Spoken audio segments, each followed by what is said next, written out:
उस मामले की करते हैं जिस पर खूब सियासत उत्तर प्रदेश के अंदर हो रही है। ईदगाह का वो मसला जहां पर शाही मस्जिद भी एक मंदिर के साथ मुंसलिक है और जमीनी तनाजा इतना अब खतरनाक साबित हो रहा है कि जहां पर मामला अदालत तक पहुंच गया। और कृष्ण जन्मभूमि जो लैंड डिस्प्यूट केस है, मथुरा शाही ईदगाह जिसको आप कहते हैं, उसका रास्ता जो सर्वे करने का था वो हमवार हो गया है। यानी अब शायद आप बहुत जल्द देखेंगे कि 18 तारीख को जब अगली समाअत होगी, उससे पहले ये मामला जो तूल पकड़ रहा था उस पर लगभग एक तरह से मोहर लग गई, क्योंकि इलाहाबाद हाई कोर्ट ने एक अहम फैसला सुनाते हुए मथुरा में जो शाही ईदगाह है, शाही ईदगाह मस्जिद है, इसके अहाते का सर्वे कराए जाने की मंजूरी दे दी है। अब जो मुस्लिम फरीक है उसने हाई कोर्ट के इस फैसले को सुप्रीम कोर्ट में चैलेंज करने का भी ऐलान कर दिया है, फैसला किया है। दूसरा, शाही मस्जिद ईदगाह इंतजामिया कमेटी के जो सेक्रेटरी हैं और वकील तनवीर अहमद, उन्होंने जो बात करते हुए तस्दीक की है कि कमेटी जो है वो हाई कोर्ट के फैसले को सुप्रीम कोर्ट में चैलेंज करेगी और इस फैसले के खिलाफ जो भी कानूनी तरीकाकार मुमकिन होगा वो इख्तियार करेंगे। साथ ही मुस्लिम फरीक के जरिए सुप्रीम कोर्ट का रुख करने का फैसला, जिसको पेश नजर रखते हुए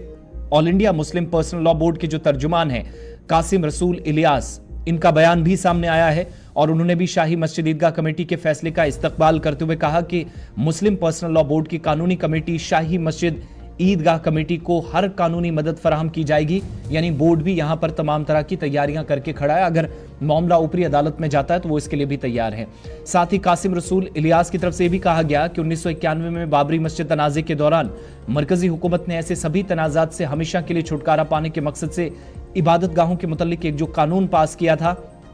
और उसमें कहा गया था कि इबादत गाहों की हालत ठीक वैसी रहेगी जैसी 1947 में थी। उम्मीद थी कि इसके बाद कोई टकराव पैदा नहीं होगा, ताहम जिन अनासिर को मुल्क के अमनो अमान में कोई दिलचस्पी नहीं है, वो जो हिंदू मुस्लिम मुनाफरत पैदा करने की कोशिश कर रहे हैं, वो ऐसा करके अपना सियासी मफाद हासिल करना चाहते हैं। यहाँ पर ये याद दिलाना भी आपको जरूरी है कि इलाहाबाद हाई कोर्ट ने जो जुमेरात को फैसला सुनाया, इसमें मथुरा में कृष्ण जन्मभूमि मंदिर से सटे जो शाही ईदगाह अहाता है, जो कॉम्प्लेक्स है, उसकी अदालत की निगरानी में सर्वे कराने का मुतालबा जो है, इस पर मबनी अर्जी मंजूर कर ली है और इस सर्वे की निगरानी के लिए एक एडवोकेट कमिश्नर की तकर्री पर इत्तफाक जाहिर किया है। लेकिन एडवोकेट कौन होगा, कितने मेंबर्स की टीम होगी,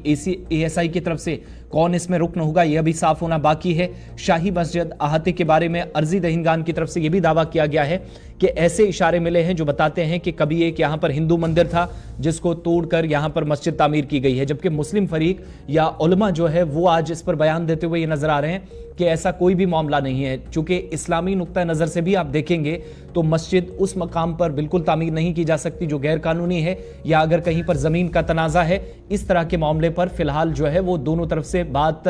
आगे तो बढ़नी चाहिए थी, लेकिन सर्वे पर नाराजगी का इजहार किया जा रहा है। जस्टिस मिंग कुमार जैन की तरफ से अदालत में अब कहा गया कि 18 दिसंबर को आइंदा समाअत होगी, सर्वे के तौर तरीकों पर बहस की जाएगी। सर्वे होगा, ये रास्ता साफ हो गया है। अब जाकर ज्ञानवापी के बाद ये दूसरा सर्वे पिछले 7-8 महीनों के दौरान इस तरह की किसी अहाते का, किसी मस्जिद का जहां पर मंदिर मस्जिद मामला था या इस तरह का कोई तनाजा खड़ा हुआ था, उस पर होगा। लेकिन तरीकाकार क्या रहेगा, इसके पैरामीटर्स क्या रहेंगे, टीम का मेंबर कौन होगा, एडवोकेट ASI की तरफ से जो आर्कियोलॉजिकल सर्वे ऑफ इंडिया है उसकी टीम का कौन होगा, दोनों तरफ से वकला हैं, कौन कहां पर जाएगा, ये सारी चीजें। अगरचे इस बात पर इत्तफाक अभी तक मुस्लिम फरीक ने नहीं किया है, वो सुप्रीम कोर्ट जाएगा, लेकिन मुमकिन है कि 18 तारीख को जो गाइडलाइंस हैं, पैरामीटर्स हैं, तौर तरीका है और शायद एक मुकर्रर मुद्दत जिसके अंदर सर्वे को कंप्लीट करना होगा वो भी सामने आ जाए।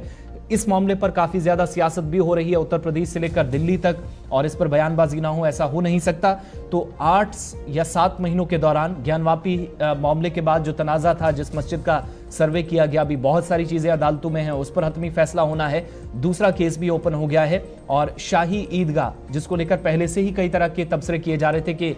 इसके साथ जुड़ी हुई जो मस्जिद है, हिंदू फरीक ये मानता रहा कि यहाँ पर मंदिर था, ऐसे इशारे मिलते हैं, ऐसी कुछ चीजें हैं यहाँ पर अलामती जिनसे जाहिर होता है कि मंदिर यहाँ पर कई बरस पहले रहा है, जबकि मुस्लिम फरीक सीधे तौर पर दलील देता हुआ नजर आ रहा है, जिसने सुप्रीम कोर्ट के अंदर भी अब इस पर लड़ने का फैसला किया और अब मुस्लिम फरीक को all India Muslim personal board भी सपोर्ट इस केस में करेगा, खुले दिल से वो भी सामने आ गया है।